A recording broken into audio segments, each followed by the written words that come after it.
Alhamdulillahi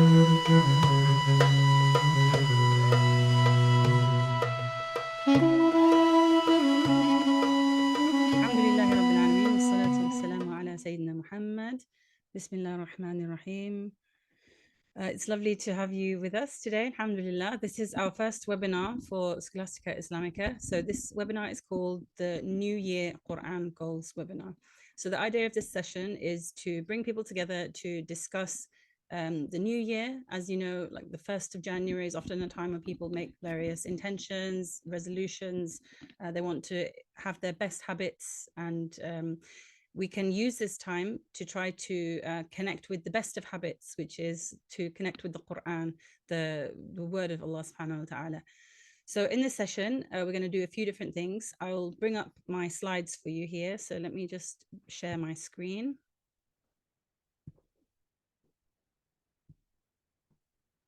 Okay, and this screen, I'm going to just maximize that so you guys can now see my full screen mode. Okay, great. So in our webinar today, we're going to be focusing on a few different things. So the first thing we're going to do is we're going to have our introductions. I'll talk a little bit about myself, about Scholastica Islamica and where this all started from. Why are we attending this webinar today? What brought me to do this? Then inshallah, if you feel like it, you can introduce yourselves, or if you prefer not, we can skip that. And then we'll talk a little bit about New Year Quran goals. So why do we think about New Year's resolutions or goals in the first place? And then when it comes to Quran, how can we improve our relationship with the Quran? And there are a few different things that we can think about. We can think about whether we understand the actual words of it, how well we can recite. We know the tajweed, or we know the Arabic of the letters, whether that be reading it or understanding the Arabic. We could talk a little bit about memorizing and hifz al-Quran and why that's beneficial, and how we can approach it when it's a very daunting sort of prospect to try to memorize the Quran. And then I'm going to talk a bit about living the Quran as a family. And the most fun part of the webinar, we're going to be talking about hacks and resources. So I'm going to be sharing from my years of experience as a home educating parent, some of my favorite hacks and resources, ways for forming habits, for learning, things to help teach children, and some sites and apps and things like that, inshallah. So without further ado, we'll get started. So introduction, I'll introduce myself first. My name is Marina Parnanen. I am a daughter of a Muslim convert. I'm currently living in Cambridge with my family. I'm a mother of 4 children, and we are a homeschooling family. So we've been homeschooling since our children were born. They've never been to school. My husband and I both studied at the University of Cambridge. And so we are, attached to the city of Cambridge. We've been living here for a while now, and this is where we're basing our homeschool activities. So after I did my studies in Cambridge, I did a few different jobs working in sort of editing and indexing and kind of part-time freelance work in my own time. And then I also did a master's degree in Islamic studies. And all this time while we've been homeschooling my family, I was trying to think of ways that I could contribute to the wider ummah. And also I was trying to find resources for my children. And I thought, mashallah, there's a lot of things already out there. There are a lot of companies coming out with very good resources for Muslim education. But there were a few gaps that I saw as a homeschooler. And I thought, okay, well, if there's a gap, then why not I take the bull by the horns and try to, inshallah, produce those resources that we're missing. So in the last couple of years, I've been working on a number of educational resources for Muslim families. And in the last 4 months, I've launched my business, Scholastica Islamica, which is creating educational resources for Muslim families. So that's about me. That's about my family and our background. Is anyone in the room interested in sharing where you're from? Maybe you can drop in the chat whereabouts you're from, you're calling in from on the Zoom chat today. It'd be lovely to get to know some of you, inshallah. I know there are quite a few people who said to me that they'll try and catch up on the recording. Calling in from Birmingham Sharif, mashallah. I actually lived in Birmingham for 10 years. So yeah, I know Birmingham quite well, mashallah. Anyone else? Where are we? Ruqibat calling in from Saudi Arabia, mashallah, lovely, amazing. So it must be quite late for you over there. Kids are in bed, inshallah. Oh, good. I know that there's one sister here who's from Cambridge as well, a friend of mine, mashallah. Okay, great. So we'll move on now. So we've done a little bit of introduction. I'm going to talk about Quran and goals. Okay, so let's move on here on the slides.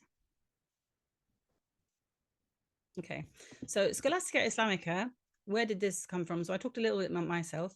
The idea for Scholastica Islamica came from a wish for me to contribute to Islamic educational resources for Muslim families.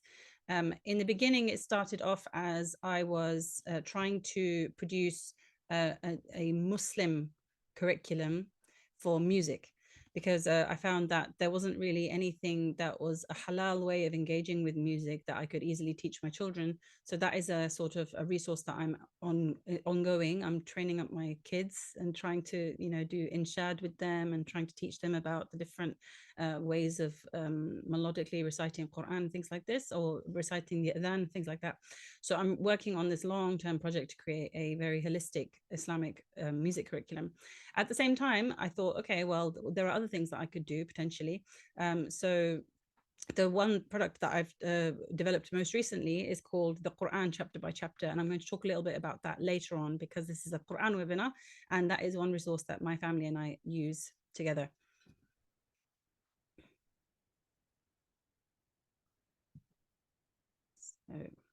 So I've picked up this picture from social media recently. It's by a artist, she's very talented, called Safia Latif. And it just reminded me about the sort of the feeling we get on New Year. We find that non-Muslim or Western people generally get very excited about the New Year. It's all, let's party and let's enjoy and let's make New Year's resolutions. And there's a big hype that goes around with New Year. But for the Muslim, really, the passage of time is on a daily basis, time passes in the same way. So just like, birthdays are not really a thing for Muslims. Similarly, the new year is just like, okay, well, now it's another year that has passed. What good deeds have you brought for yourself in the last year and called yourself to account? But at the same time, sometimes New Year's resolutions can be beneficial. We can use the new year as a marking point. Obviously, we have the Islamic calendar, but generally, if I was to ask any random person, okay, well, what's the date in the Islamic calendar? They might struggle to say, oh, yeah, it's Jumada Thaniya. I'm not sure exactly. But when it's the Gregorian calendar, you know what day it is, right? So most people are aware of the calendar date. So using the 1st of January as a sort of marking point for just having a little bit of reflection time and self-assessment is sometimes useful to do. So New Year goals can be beneficial for a few different reasons. And the first of those is that for goal setting and focus, like I said, we know that the 1st of January, okay, is the first day of the year, and it allows us to be intentional about goal setting and focusing on our goals. We can say, okay, it's a new year and 2024, I want to make this different than last year. You can reflect on how the last 12 months were for you and what you want to do moving forward. Ramadan is actually also a really good time to do this, and from Ramadan to Ramadan, because the rest of the year we might not always remember exactly what the date is Islamically, but in Ramadan we definitely do know what the date is. So that's another idea. But for the purpose of this session, we're going to be using the Gregorian calendar date as a motivator for us. So it gives us a kind of anchor for our goal setting and focus. It also gives us motivation for self-improvement, because as you know, there's lots of things on social media and there's things that we see out and about. There is a sort of environment of self-improvement that comes about when it's January, people trying to make goals for themselves, whether it's to do with fitness or learning languages or whatever it is that they might want to be doing, maybe learning a new hobby or skill. So having that environment of motivation around us it's infectious. So trying to tap into that is a good idea for us, inshallah, when we want to create a new goal, a new life habit. And that links into the last benefit of having a new year goal, which is that we can make positive lifestyle changes in this time. Like I said, some people want to do it for their weight loss or this healthy eating or that habit, going to sleep on time or drinking more water, whatever it is. The best positive lifestyle change we can do is to improve in our spirituality, improve in our religion, and get closer to Allah subhanahu wa ta'ala. So that's really one of the best ways that we could try to make use of this January time, and that motivation and that focus is to make religious intentions for ourselves. So why would we, when we talk about religious goals and some things that we want to do for ourselves, why would we want to focus on the Quran? Well, we know that the Quran is from Allah subhanahu wa ta'ala, is a timeless wisdom. These are kind of things that you hear all the time in talks and Jumu'ah khutbahs and reminders. But really, what is it about the Quran that makes it so essential in the life of a Muslim, right? We think about Quran, it's so multi-layered, right? There are so many aspects to the Quran. We learn recitation when we're little. We learn to recite the Arabic letters and to read fluently. And it's like, okay, you go to madrasa, you complete the Quran. But it's not just about reciting, it's also about reflecting, doing tadabbur, reflection on the verses, because the verses themselves are going to have guidance in our life. It's like you hear about people when they're going through a particular struggle in their life or something, they'll pop open the Quran on a random page and something reaches, something speaks to you from the Quran. It's like Allah subhanahu wa ta'ala is there in a guiding way. Just like Salah has that kind of like, we have that one-to-one connection with Allah. Similarly, and we make dua and we speak to Allah in our prayers and in our supplications. But in the Quran, we open it and Allah speaks to us through that, because it's the eternal word of Allah. So it's a way, the Quran is a way for us to keep anchored to our deen in these definitely troubled and confusing times. The other reason why Quran is such a central goal that we want to focus on is for the reason of our family and our children. As I said, we're living in very confusing times, and we want to anchor our children in that which is eternal, that which will give them guidance, that which will make them successful in this life and in the hereafter. And so for us to be able to transmit that passion and transmit that knowledge and that connection to our children, we need to have it ourselves. We need to be living those values so that we can, inshallah, pass them on to our children as well. And the last reason I want to focus on the Quran, and I'm sure you'll all feel the same, is that when we look around the world and we see the destruction that is happening, and we make dua for the people of Palestine, the Ahl Gaza, and like, subhanallah, it's just heartbreaking what we are seeing in the news and on the social media. May Allah raise their ranks and give them all the highest ranks of Jannat al-Firdaus. We realize that life is so precious and life is so short, and who knows what thing could happen, and whether it's us or our family members or children or any life could be taken at any moment. And so really, if we are not making efforts with the Quran now, when are we going to? Because life is just going to go by in a flash. And there are times when we are in ease and comfort and we have the opportunity, and then there are times where we will be tested, we'll be tried, we'll have a narrowing, a break in our time, and we won't have the opportunity again. It's like a person who has they have an injury and they've broken their back and they can never make sujood again. What would they do just to have that one opportunity to make sujood just one more time? So similarly for us, now that we have the blessings of internet connection and a roof over our heads and our eyes to see, and we have all these opportunities, it reminds me of the ayah from the Quran, ثم لتسألن يومئذ عن النعيم, right? It's from the surah that most of us will have memorized. Then on that day, you will be asked about the blessings, na'im, all these ni'mah, all these ni'mas that we've been given in our life. We will be asked about those. And that's one of the most terrifying things for me when I think about the Day of Judgment. And I had so much opportunity to do good, to study, to teach, to learn, to worship. All the comforts, running warm water coming out of a tap. I mean, is there any excuse not to do wudu when we have running warm water in the tap? So subhanAllah, we have so many opportunities to learn Quran these days with the internet and with all the things available on YouTube, with access to teachers from all around the world. So we really need to up our game with the Quran. And so I hope this will give you enough of a motivator to realize that now is the time. Now is the time to pull your socks up, whatever the kind of local saying you have in your languages, where you roll your sleeves up, pull your socks up, time to tighten your belt. It's time to get going with it. So there are a few different things that we think about when we say Quran, right? Because we can connect with the Quran in different ways. Like Allah subhanahu wa ta'ala has given us so many different types of worship in Islam. Some people might be able to, maybe they're wealthy and they can give lots of charity and sadaqah and zakat, and that's their contribution. Or maybe some people find it, the sweetness of deen for them is when they are praying at night. the tahajjud salah. Or maybe for some of them, they are a faqih, and maybe they're a scholar, they are mufti, and they teach others and they provide rulings and they are leading a community.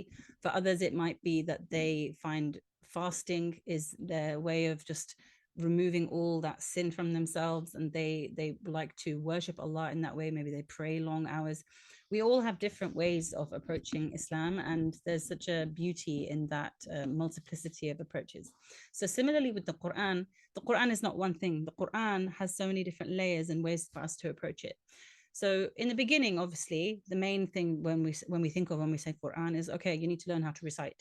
So we'll teach the kids, the qaida, the alif bata. We'll teach them how to recite nicely. You learn tajweed rules, and you learn the Arabic letters, and you learn how to recite.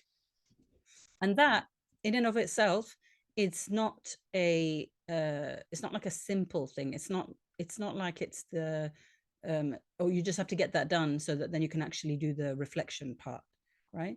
Actually, learning and excelling in tajweed itself is a huge blessing and an act of worship. And there is that ayah, I mean, not the ayah, sorry, the hadith, which mentions when the person is reciting and they recite beautifully, then they will be in the ranks of the angels. Whereas the person who recites with difficulty, they will have double the reward of the one who finds it easy to recite. So, subhanAllah, just the act of reciting with beauty in the pronunciation and with excellence in the tajweed, that itself is a really noble act of worship. So there's another hadith which mentions that خيركم من تعلم القرآن وعلمه. So the best of you are those who learn the Quran and teach it to others. So I find that whenever I attend circles where there are people learning the recitation of the Quran or teaching the recitation of the Quran, those are really, really blessed places.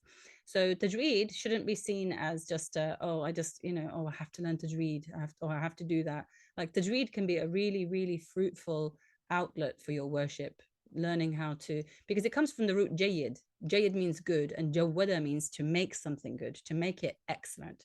So when we think about Islam, ihsan is with the highest level when we're trying to make something, when we're trying to be excellent in our religion. And so when you're putting excellence into reciting the words of Allah subhanahu wa ta'ala, that is a really high rank to be aiming for. So I want everyone to see tajweed as a really central part of their journey with Quran. And I used to actually, when I was living in Birmingham, actually, I used to teach Quran for about 6 years in the madrasa, and this was some of my favorite years I've ever had. Right, it's very close to my heart. So learning tajweed is very important. Not only is it like a blessed spiritual endeavor to do, but it's also very important because not just for the reason that, oh, if you don't pronounce letters correctly, you might say something that doesn't mean the same thing. Like if you say wala zalin instead of wala dalin, you do change the meaning of the word. That's true. But it creates a level of beauty in recitation when you are able to apply tajweed rules, right? So that's something that we all want to strive for. The second layer is hifz, which is memorizing. So memorizing is also a blessed act. There's a hadith which mentions that the memorizer of the Quran will be asked when they enter Jannah, recite. And then the person will recite what they remember of the Quran, and they will ascend in the ranks of Jannah until they stop reciting. So whatever you have learned, whatever you have taken into your heart, that will determine the height to which you can ascend in Jannah. I mean, subhanAllah, if this isn't motivating, then what could be? We know that when we memorize the Quran, we preserve it. That's what hifz means, to preserve it in our hearts. It becomes a part of us. And Aisha radiallahu anha, she mentioned that the Prophet ﷺ, he was like the walking Quran, because the Quran, it was inspired through him, and he obviously knew it all by heart. And that memorization means that the Quran becomes part of you, and so you become like a walking Quran. You become an exemplary in that sense. So memorizing is also really important. But then we think about memorizing, we think, oh, it's a lot. There's a lot. There's like hundreds and hundreds of pages, and I only know a few of the short surahs. How can I imagine like memorizing the whole Quran? Well, we have our whole life. You have your whole life to strive for it, and so there's no reason why you should ever stop striving for it. Even if, imagine that you completed memorizing on your deathbed, would it have been worth it? 100% it would have been worth it. You got there in the end. I mean, just because we think, oh, I don't think I'll achieve it, so I won't even try. that's just a waswas from shaitan. It's a trick of shaitan to say that, oh, I'm not going to try because I'll never get there. It reminds me of the story of some person. They were like a teenage or young adult was talking to their parent about careers, and they said, oh, I don't want to do such and such course because by the time I finish I'll be like 27. And the mother said to the child, it's like, well, you're going to be 27 anyway, so why not have also completed that qualification? So yeah, I can really see that being applied to Quran, that sometimes we put off things because we think, oh, it will take too long. I've got children, so even if I was to memorize, it's going to take me like 15 years. Well, 15 years will go past, and would you have liked to have memorized the Quran by then? So this is a journey that I'm still on. I haven't finished my memorization of the Quran. I'm still trying to work on it, still trying to build habits. So this webinar is first and foremost for me, and then inshallah, a reminder to you guys as well. So the third thing, and we talked about tajweed, we talked about memorizing. Then the third thing is Arabic. So Arabic is important for the first two, which means that you can't memorize unless you really have learned how to read Arabic letters fluently. But even then, you can memorize without understanding. So Arabic is also important for understanding the Quran. So you need to have a balance between all of these different aspects, right? To be able to connect with Quran, you don't have to know the Arabic language to connect with the Quran. You can recite in a way that is worshipful, and you can read a translation and get from the meanings from there. But there's, like I was saying, the layers. There's an extra layer that comes when you start learning the Arabic language and then really reading the ayat in their context with the words as they were meant to be understood, right? So learning Arabic language is another huge blessing. There are so many options available to us now with regards to, you can travel and there's lots of institutes abroad, or you can get teachers online, or you can even have classes locally. And so there's loads of different opportunities for us to learn Arabic, because that will help us to be a key to the Quran being the Arabic language. So the last two bits that we could focus on when we're thinking about connecting with Quran, the first is tafsir. So tafsir meaning the explanation of Quran. So there are lots of famous scholars who wrote about the Quran. So this particular ayah, it was revealed at such and such time, and this word, it means that rather than that, or this is meant to be taken literally or not taken literally, giving a background and explanation. Because if you just read the Quran by itself, sometimes it won't make complete sense. You'll need more background information. So that's what tafsir does. And when we study tafsir, that's when we really start to get in touch with the meaning of the Quran. What is Allah subhanahu wa ta'ala really trying to say to me here? What am I meant to do with this information? The Quran is meant to be a guidance for all of us. So how do I actually apply that guidance in my life and connect with not just Allah, but connect with the stories of the prophets alayhimussalam that I mentioned in the Quran, or connect with the rulings from Allah, Allah's guidance telling us to do particular things. What is the wisdom behind that, and why was it revealed in a particular time in a particular place? When we learn the tafsir, that really helps us to start internalizing the message of the Quran in a deeper way. And the final thing, when we are talking about the layers of connecting with the Quran, is reflecting. So doing tadabbur on the Quran, doing tafakkur, thinking, reflecting, really pondering on the meaning, and trying to think, okay, what is it that this particular verse at this particular time, Allah has willed for me to read this right now? What can I take from it? How can I apply this in my life? And the Quran is always being revealed anew to you. When you read the Quran, every time you read an ayah, it's a fresh revelation to you, and you can always read new things. And that's why I think one of the beauties about Islam and about the Quran being a recited text is that it's meant to be continually recited. When the scholars or reciters, they do a khatam of Quran, as soon as they finish an-nas, they go back to the beginning and again read Al-Fatiha and the first page of Al-Baqarah, because they know that you never get to the end and it's like, right, khalas, I'm done, finished. You go back to the beginning again and connect with it again. Why? Because it's meant to be continually renewed, continually inspiring you, continually a source of guidance, because we are insan, we are forgetful human beings, and we will keep forgetting and we will keep needing reminders. So the Quran, for it to be a living, breathing entity in our life, it requires us to reflect on it and to regularly return to it. So these are the main things that I would say are the key layers of connecting with the Quran. And each one of these is important. It's important that we don't neglect any one of these 5 areas.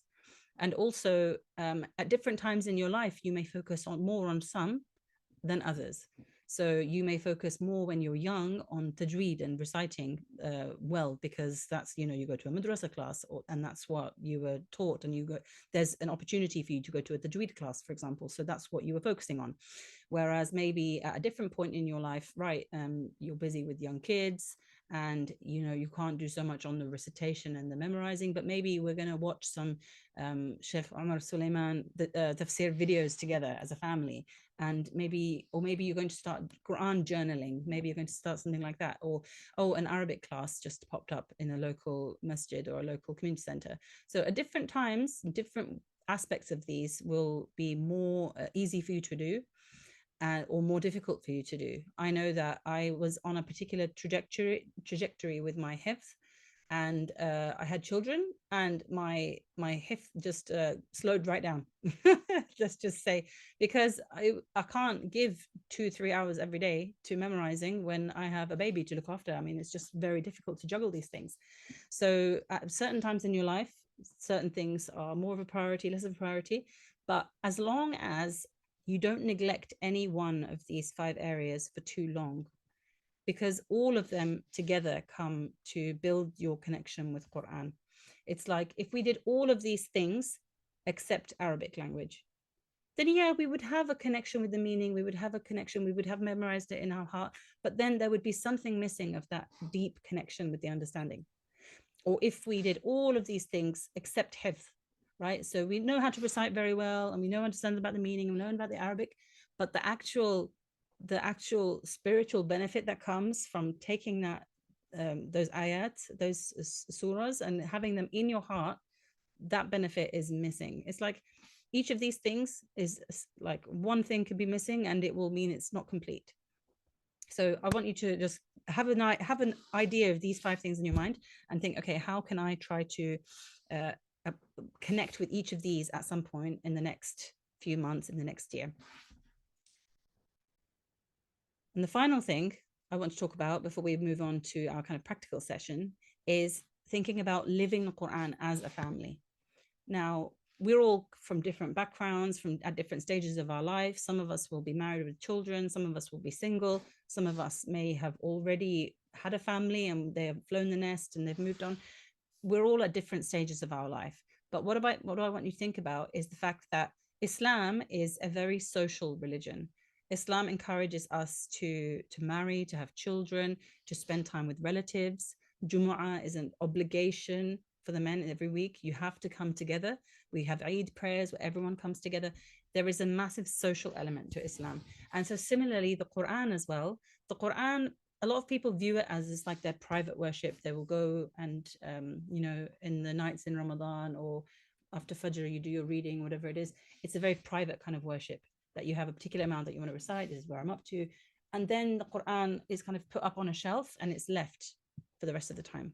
But really, the Quran should be central to our life. It should be central to our conversations. We should be bringing Quranic reminders and stories to our families, to our loved ones. We should be mentioning it to our friends and family. A gathering, when you meet with friends, if we haven't mentioned something of the Quran, something of Allah, something about the Prophet ﷺ, there's a barakah that was missing from that gathering, right? So if this is not happening in your family or in your social circles, then you can be the one to start doing this, inshallah, that you come to that gathering with the intention that something of the Quran is mentioned. And so this is especially important when we have children, especially when we have young children. So I have 4 children that are under the age of 11. So I have a 10-year-old all the way down to a 1.5-year-old. So when you have young children, children depend upon their elders, whether it's their parents or their grandparents or their aunts and uncles, to pass on the wisdoms of the Quran. And so the Quran, we want it to be a living, breathing entity, like I said earlier, not just for ourselves, but also within our family. Now we're going to talk about some top tips and resources for your Quran journey. So this is I'm by no means an expert. I'm not Hafiz of Quran. I am a parent of young children. It's not like they've gone through the process already and they're already, mashallah, like qaris and hafaz and experts. I'm not an expert, but I have collated a bunch of resources that I found beneficial, and also listened to reviews from others and recommendations from others and things that other people have also found beneficial. And so I want in this webinar to pass that on to my friends, family, colleagues, and brothers and sisters in Islam, anyone who can benefit from it. So the three things I want to touch on in this practical hacks session is firstly about habits. And I know that a couple of you mentioned this in the beginning, that you want to kind of create a calendar for yourself. You want to find a way to connect with the Quran regularly. We're going to talk about how forming habits is central to connecting with the Quran. Then I'm going to go on the second bit, talk about tips specifically for kids, because there's a bit of a difference between when we want to connect with the Quran and then trying to encourage our children to do the same, which can be sometimes a big struggle. And so I want to share a few tips and things that have worked for myself. And in the last bit of this session, I'm going to talk about some resources, recommendations for you. So the first thing, I'm going to give you guys an opportunity to, we say in Britain, brainstorm. Yeah. So I actually pinched this picture of the two sisters making mashwara from my book, the Quran chapter by chapter, because there is a chapter called Surah Ash-Shura, right? So Shura is a meaning consultation. It's a sunnah in our deen. We want to connect with others by making consultation with them, by asking for advice. So here it is. The surah number 42 is a shura. Allah subhanahu wa ta'ala tells us, those who respond to their Lord, keep up the prayer, conduct their affairs by mutual consultation, and give to others out of what we have provided for them. So asking others for advice is part of the sunnah of the Prophet ﷺ, part of what Allah has asked for us. So in this session, it's a nice small group actually, so this is great. I want you guys to try and share with each other, what do you think are the key things that help to form a habit? So maybe you've already adopted another habit, maybe not to do with Quran, something else. Maybe you have managed to lose the baby weight, or maybe you've managed to, learn some Arabic or learn another language. Maybe you got on top of the cleaning in the house finally, right? Something that you managed to do. What was it that helped you form that positive habit? So drop some comments, some ideas for your fellow webinar attendees. Any ideas about what makes a good habit? Great. Yeah. Having a routine, trying to do it at the same time every day, bolting it onto an existing routine. Exactly.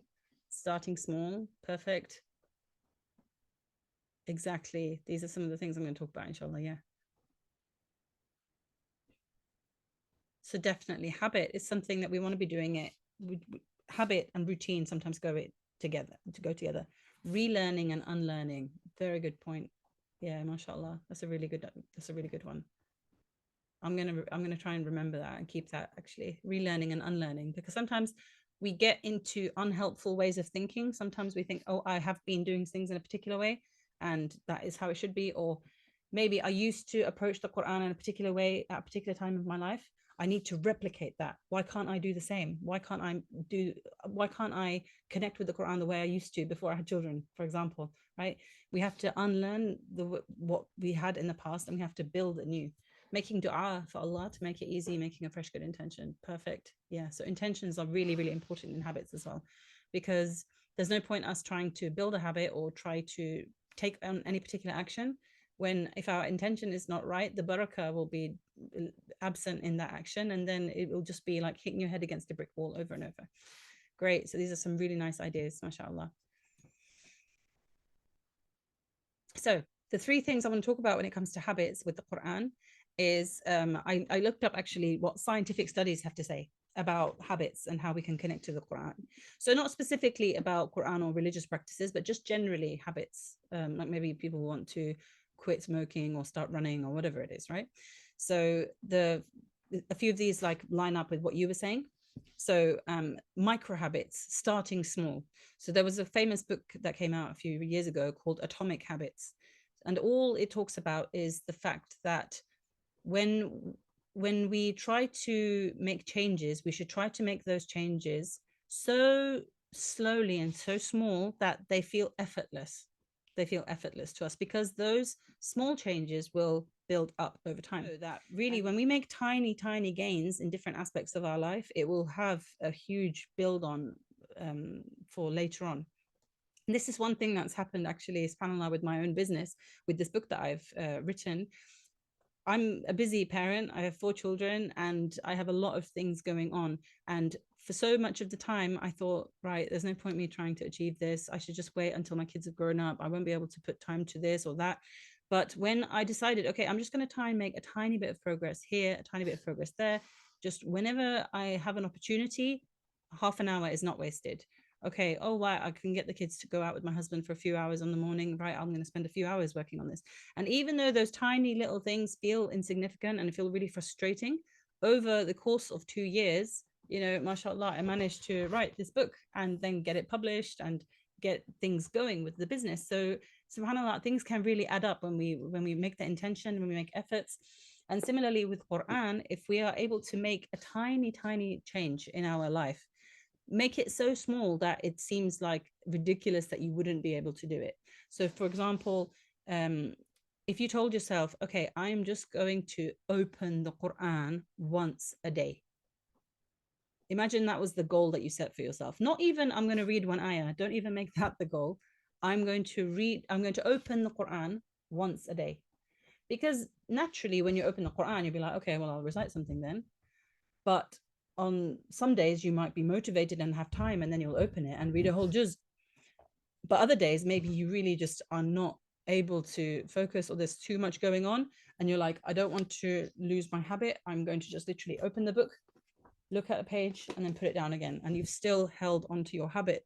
And that is really powerful, because sometimes when we set our goals up here and we keep failing, then we end up feeling demotivated, feeling like, oh, I'm never going to achieve this. And you get all the negative thoughts and waswasa from shaitan. So trying to start small and really building those small habits, making them regular. And there's this thing about having 40 days, right? So doing a tiny thing for 40 days and then moving on. And it might feel like it's frustratingly small a thing, but actually, inshallah, in years to come, like we said earlier in the webinar, the years will go. And okay, yeah, if you said, oh, it's such a small thing, it's not even worth doing. Well, 20 years from now, would it have been worth doing those small things over time? It would have, definitely. So trying to work on micro habits is really beneficial when it comes to Quran.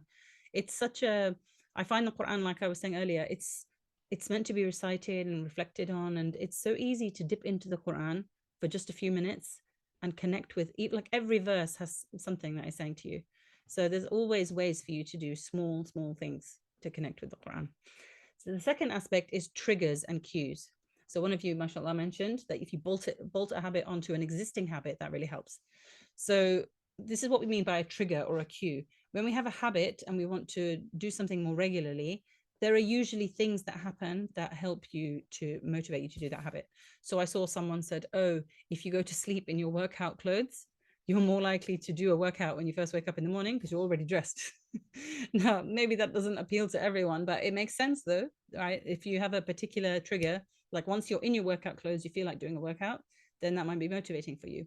Similarly, with the Quran, one thing that we find useful is that at home I have a sort of I've got a radiator, and on the radiator I've got a radiator cover, and we have put some candles on there and stuff like that. But I put our Quran chapter by chapter book on there, and so because it's always visible, it's always there.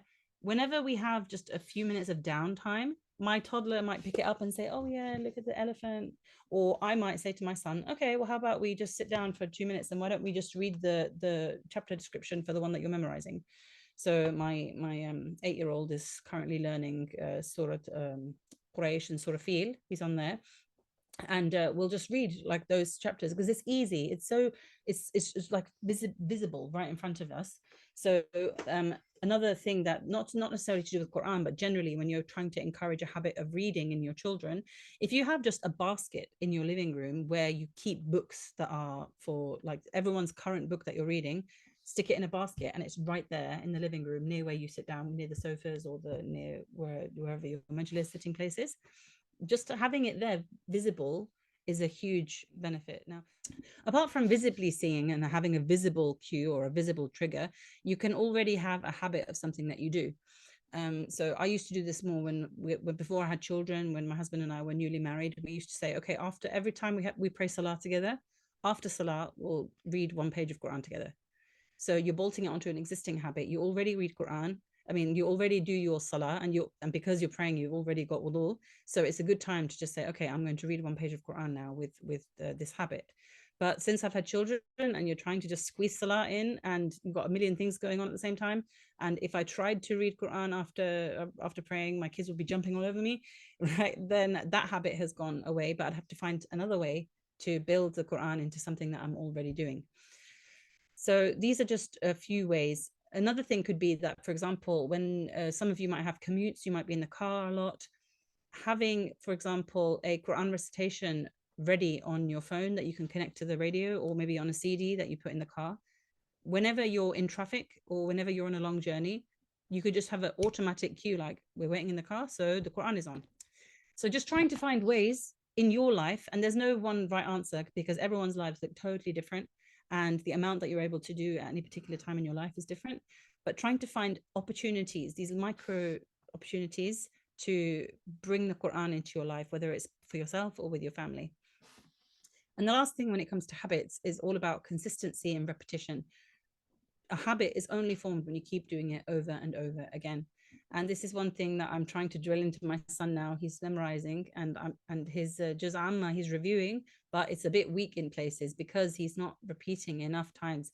He says, "Oh, if I just read the ayah like 4 times, then I know it, and then I'll know the surah."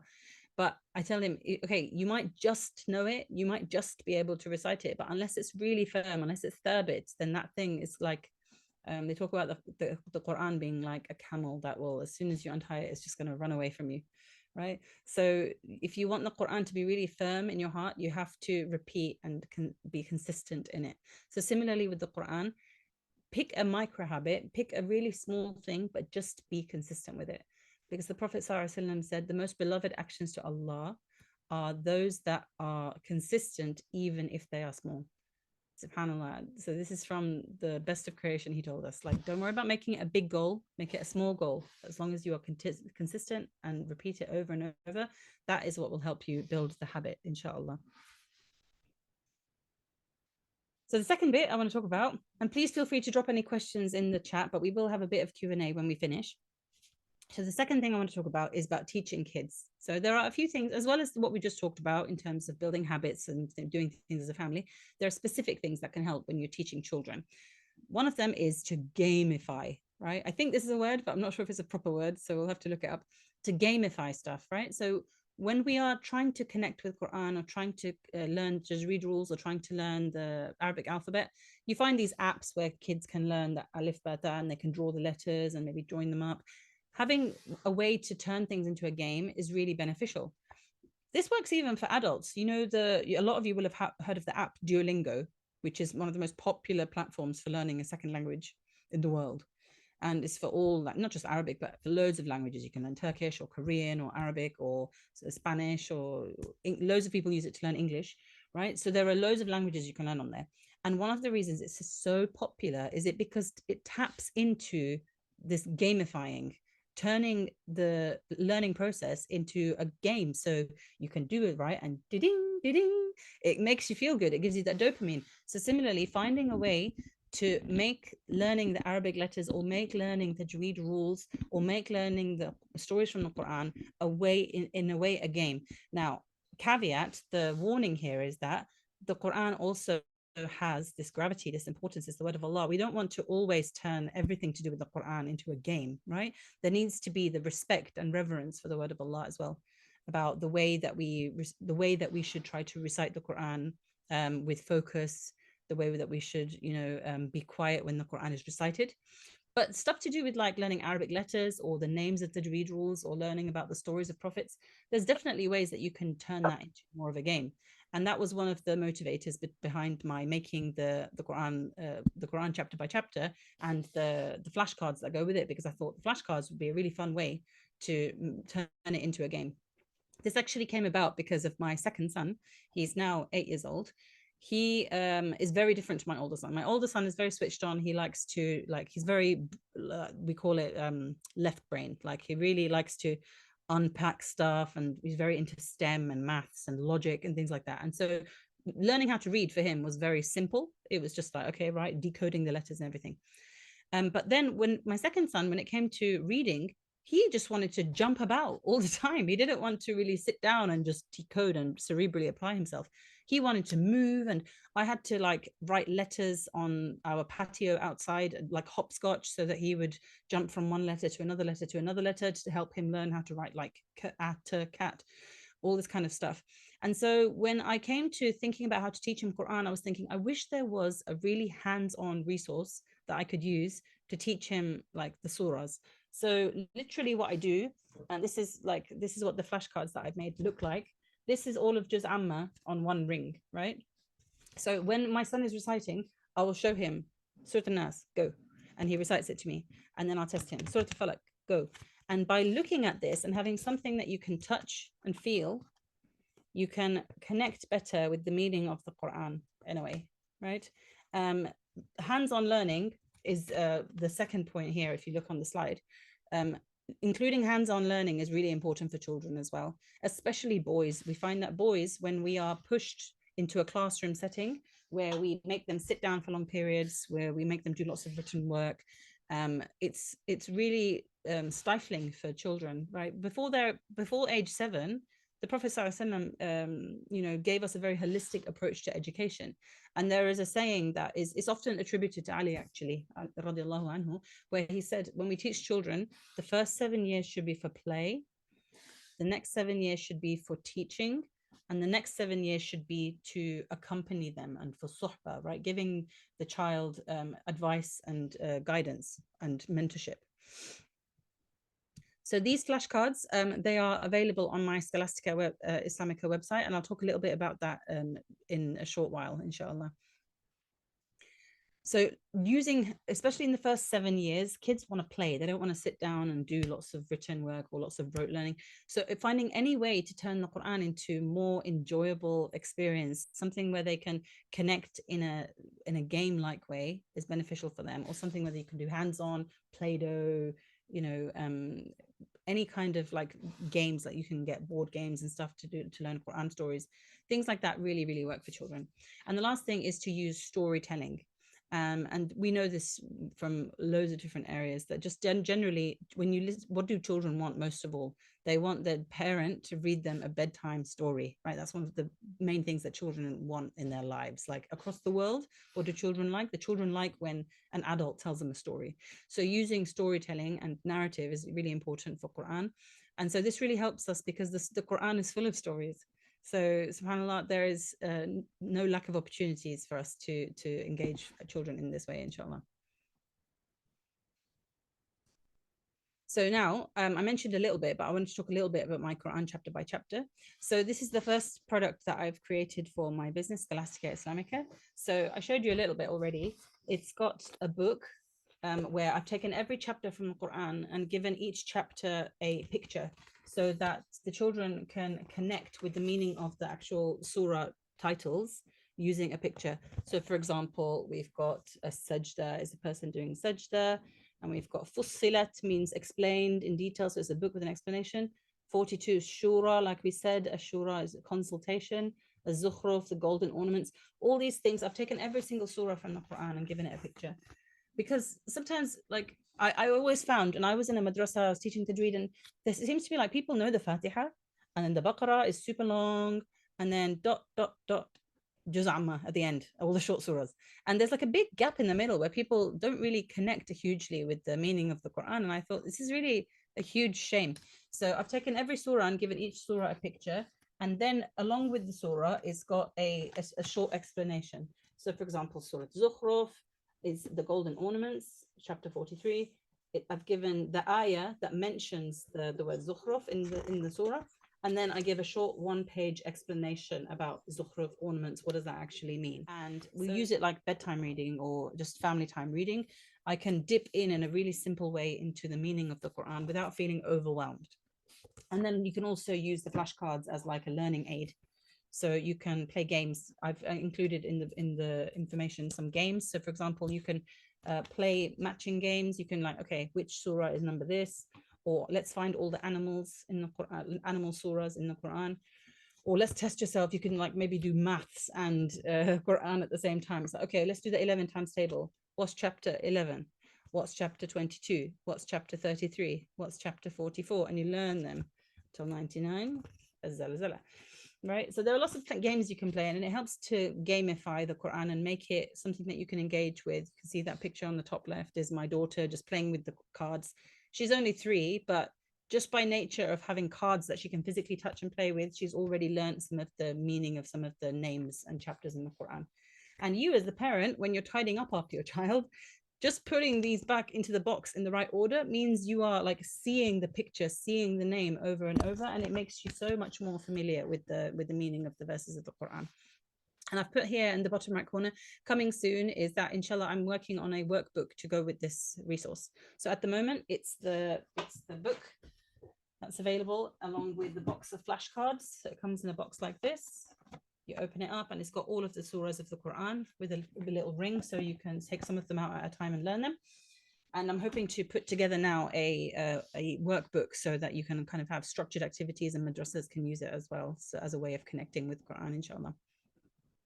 So the last thing I'm going to end on for the webinar before we go on to Q&A is about some of my other recommended resources that I have found beneficial in my family, and other recommendations that I've had. So this is first thing I want to talk about is kind of qa'idas and ways to learn the basics of reading Arabic and the letters and so on. My favorite qaida that I use with my children is this one in the middle of the screen, Muallim al-Qira'a al-Arabiyya, also known as Qaida Baghdadiyya. And you can get this on Amazon, you can find it in lots of bookshops. It's, I find, the best qaida in terms of the number of examples and the way that the examples are ordered. So it will give you the different kinds of rules for reciting, and give you enough examples that the child can practice enough so that they get fluent with it without moving on, before moving on to the next example. Because sometimes in some qa'idas it kind of rushes, it will just give you one page of like tanween, or it will give you one page of alif mad, and then it'll just go on, and it doesn't give you enough practice to really get fluent. So this is the one qaida that I use the most with my children, and we've used it so much like the pages are starting to fall out, and all the pages are dog-eared, and we've really used it a lot. So I would recommend that. The only downside to that one is that if you don't speak Arabic, for example, there's no English in it, it's all in Arabic letters, and you have to kind of know what you're doing if you're reading through that with your child. The other alternative is to ask a Quran teacher to go through that one with your child. So there's a few different things that you could do. The other qaida that I would recommend is called the Read and Rise qaida. And I use this not as our main qaida for the children, but as sort of like a supplement. The reason I recommend this is because of this fantastic resource that it comes with, which is called the Kitab pen. Now, this pen is really, really awesome. Now, this is not sponsored. I'm not sponsored by anyone to say this, but this is just one thing that we found. The pen is really cool. What it does is that you hold it over the qaida book, and when the end of the pen touches the paper, it scans like a tiny, tiny code that you can't see, but it's in the paper, and it literally reads out what's written on the paper. So the word might say like fa'iluna, alimuna, jahiduna, and when you touch the paper, it literally says those words with the pen. And the pen, it's even got games on there. You can like, it's got a page of lots of different words. And at the top, you press the button and it says, right, welcome to the Find Me game. Find the word such and such. And you've got a timer and you have to try and find and tap the words in the book. It's honestly, it's such a good resource. It is a little bit on the pricey side. When I bought it, I think I bought it back like maybe 6 years ago. And it was around like 50 or 60 pounds GBP back then. But I think they've increased the price now to nearly 100 pounds. So it is a bit on the pricey side, but especially if you are getting it for an older child, of an investment for younger children, I think it's really good. It's a really good way of connecting with the surahs, connecting with the words, especially if you're not confident with your tajweed as well, then your child can be reading the qaida and literally press the paper, and they can hear the recitation, the correct recitation, and they will have picked like Husari, or one of these other great reciters that are on there, so you know that they're hearing the correct pronunciation. And so it's a really fun way of connecting with the Quran. There's also other resources. So this circle at the middle bottom of the screen is a screenshot of a traceable Quran. So you can get these Quran where to learn the Quran, you can also trace over it. So you can practice writing. So this is another one that I've not personally used, but I've seen it and it looks really cool. And it's another thing that I would say is is beneficial, especially if you've got a child who's more kind of manually interested. They like fiddling with things, and they like to, especially if they like writing a lot, or they're interested in art. Like having that opportunity to write out the Quran is really useful. And this was a memorization method in lots of parts of the Muslim world as well. If you think about Mauritania, they famously have like the slab where the child who's learning Quran will have to write out the portion that they're memorizing onto that slab and use that to memorize. So writing is a really good way of learning as well. Another resource that's a bit similar to my book, the Quran, kind of chapter by chapter, is this one here on the bottom left called My First Quran Translation Pictures with Pictures. So what this does is my book is more like each chapter has one picture, which kind of gives a feeling for what that chapter is about. This one, it gives pictures and illustrations almost like a comic, so that for every chapter, it goes line by line, ayah by ayah, explaining what that actual ayah means. So, for example, it will do Surah Al-Ma'un, أَرَأَيْتَ الَّذِي يُكَذِّبُ بِالدِّينِ, and it will have a little cartoon of someone who's a liar, and there'll be a little chat bubble saying, oh, someone was being sneaky, someone did this, someone did that. And it allows you to connect ayah by ayah more specifically with the meaning of the verses. And so this sister, Shireen Sharif, she's done 2 volumes to cover the whole of Juz' Amma. So this is another resource that my kids really like, and it's another sort of good way to read and connect with Quran. And the final thing that I'll mention before we move on to some Q&A is, if you look top right, I really think that the internet is a huge blessing in this day and age. We have so many opportunities to connect with each other from all around the world, to connect with teachers as well. So although people might be a little bit skeptical about online learning for their kids, especially if you're already struggling with getting your kids off the screens, if they're really like screen heavy and they're just addicted, they want to watch YouTube and they want to do this, we might be a bit wary of having an online teacher. But honestly, for us, this has been a really useful thing. So I would definitely recommend those of you who are not sure about it or a bit skeptical to at least maybe give it a try. It might not be the best fit for your family, but there's no harm in looking into it, inshallah. And also, one of the other benefits as well is that when we find teachers from overseas, it can often be much cheaper than finding a teacher in your local place. I mean, it depends on which country you're from. But also it gives you access to a lot more qualified people. So definitely look into online classes, inshallah. So those are the main things that I wanted to cover. It's been a very blast. I've been talking a lot. So I want to give you guys all this opportunity now to maybe ask a few questions, any comments that you have, any thoughts that you've had based on something that I've said. And yeah, we'll go from there. So please do, ahlan wa sahlan, drop a little message into the chat and we'll see where we want to go. So you see my contact there. So scholasticaislamica.com. That is the website where I produce lots of information about the book. I'm not a child, but I need the book. SubhanAllah, I've had so many people have said this to me, right? And just the process of making this book has been really useful for me. Like as an adult, the number of surahs that are in the middle of the Quran, like Al-Zukhruf, Al-Jathi, Al-Dukhan, Al-Jathi, Al-Ahqaf, like I would not know what these things mean, like unless I'd really looked into it, because it's how often do we really like read the whole Quran with that full reflection and that full study, right? So this book, you can get it just the book if you're an adult and you're like, I just want to read the book, or if you want to get it as a bundle, you can get it together with the flashcards. So if you go on scholasticaislamica.com, you can find those. I've also got if you have older children, I've also got a history curriculum that are on available on the website. The history curriculum is a download. So what I've done with that is I've taken different stories from different periods in Islamic history, and I do some kind of writing examples with children.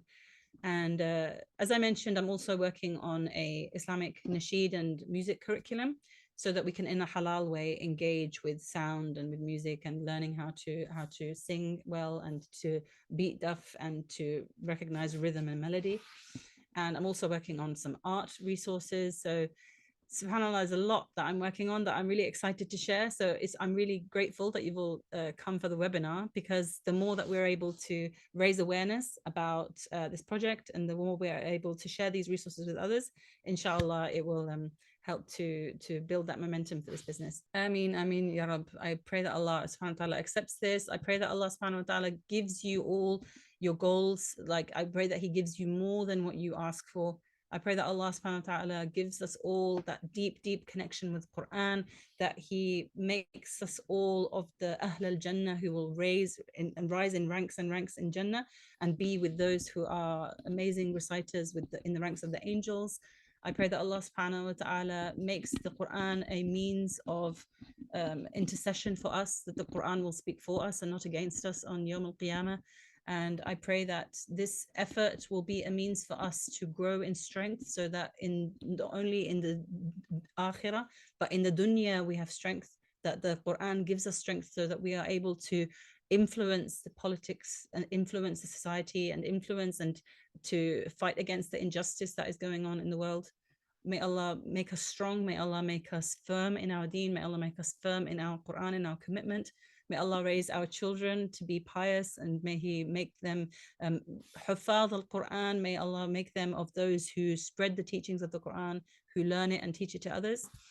Thank you so much, everyone. If there are no more questions, I will close the webinar. وآخر دعوانا الحمد لله رب العالمين.